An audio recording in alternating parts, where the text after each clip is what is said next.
Thank you, Troy. In these tough economic times, many families can't afford a funeral for their loved ones. And with Austin's homeless population, some bodies that are found go unclaimed and are never reunited with next of kin. Last year, Travis County had to bury 129 people. So far this year, there are 24. It is part of the county's responsibility to bury people who have no family able or willing to do it. Our Lisa Lee Cowley went inside the County Office of Health and Human Services for a story you'll only see on KITV.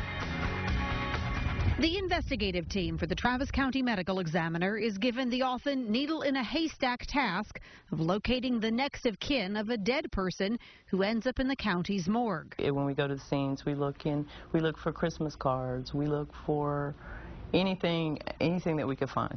Ancestry.com, I mean, it helps a lot because you can find the parents.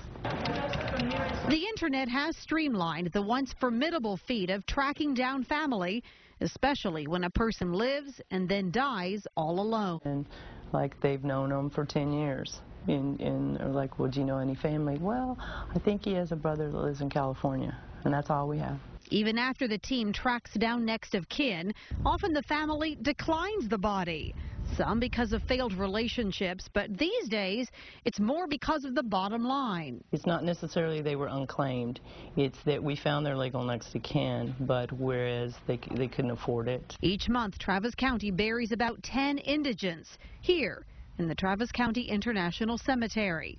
Many of the folks don't have any clothes, or some of them don't have clothes, so the staff will go to Goodwill or someplace and come up with something, reasonable. Tracking down long-distance family members with somber news isn't always pleasant, but sometimes there are happy endings.